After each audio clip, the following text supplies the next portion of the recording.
Chamo agora, para fazer uso da palavra, o doutor Leonardo Ogione Miranda, defensor público do Estado do Espírito Santo. Excelentíssimo senhor presidente do Supremo Tribunal Federal, senhora ministra, senhores ministros, ministro relator, meus representantes do Ministério Público Federal, colegas defensores públicos, advogados, demais presentes. Inicialmente, a Defensoria Pública do Estado do Espírito Santo agradece ao ministro relator a oportunidade e destaca que o objetivo da nossa sustentação não é trazer destaques meramente processuais, que já foi muito bem feito pelo colega que me antecedeu. O objetivo aqui é trazer aos senhores os resultados práticos obtidos no Estado do Espírito Santo e os benefícios que foram alcançados com a implementação da audiência de custódia. Como os senhores sabem, o Estado do Espírito Santo foi o segundo Estado a implementar o projeto. No próximo dia 22, estaremos fazendo 3 meses de implementação do projeto. E nesses 3 meses, foram mais de 1.600 apresentações de custodiados ao defensor e ao magistrado. Sendo que dessas apresentações, 50% foram convertidas em prisão preventiva e outros 50% houve a possibilidade de se responder ao processo em liberdade. E não se trata aqui de uma situação simples, de uma audiência que apenas decide pela prisão ou pela liberação do preso. Temos que entender que esse projeto traz diversos benefícios, e é esses benefícios que eu tento hoje trazer aos senhores. O primeiro deles, uma modificação da realidade até então existente. No Estado do Espírito Santo, levava-se meses, 2, 3, 4 meses, até que o custodiado fosse apresentado ao defensor, ao promotor e ao magistrado, na audiência que se seguia. Essa realidade mudou, agora acontece em até 24 horas. Da mesma forma, o atendimento por equipes interdisciplinares, que antes não ocorria, hoje ocorre no mesmo período. Ou seja, o custodiado deixou de ser apenas um registro no auto de prisão em flagrante e passou a ser visto pelo sistema de justiça como um ser humano. Outro fator importante a ser destacado com a implementação desse projeto foi a possibilidade de se identificar e de se prevenir atos de maus tratos e tortura.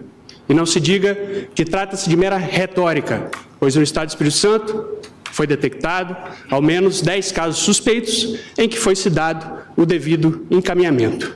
Ou seja, a audiência de custódia mostra-se como o meio mais eficaz de se cumprir a recomendação número 49 do CNJ, que peço licença aos senhores para ler.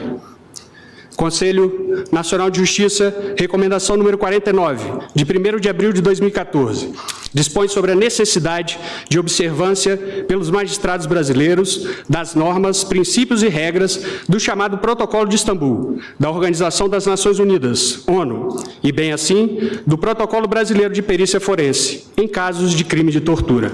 Então, a audiência de custódia se mostra um meio eficaz a esse cumprimento.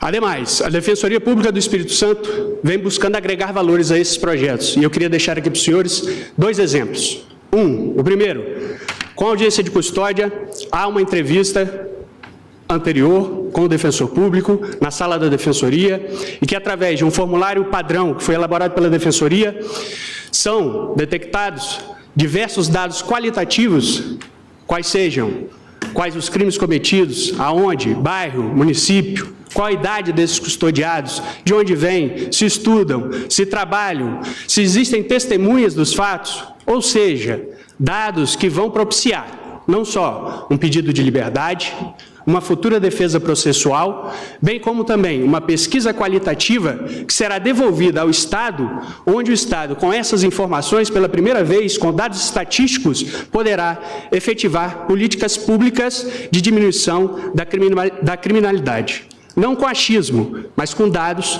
específicos e estatísticos que poderão ser implementados.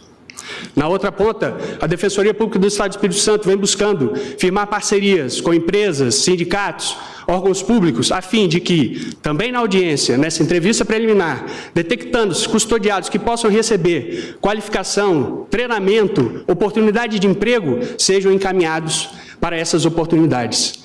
encerrando assim um ciclo vicioso, para que ele não retorne e efetivamente a gente possa diminuir a criminalidade. Gostaria de deixar um dado estatístico, senhores, que quando entrei na Defensoria Pública, 5 anos atrás, o Estado do Espírito Santo possuía quase 8 mil presos, não chegava-se 8 mil presos. Hoje estamos com 18 mil presos, ou seja, em 5 anos foram 10 mil presos a mais no Estado.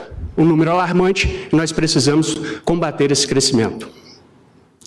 Já finalizando, gostaria de destacar que a Exordial, que deu a ação, que ocasionou essa ADI, ela alega que o projeto interfere na ação da Defensoria Pública.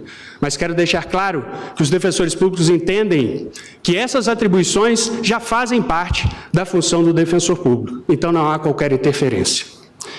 Gostaria de destacar que a audiência de custódia significa, sim, um passo, um rumo decisivo para a evolução civilizatória do processo penal. É um importante resgate do caráter humanitário do sistema de justiça.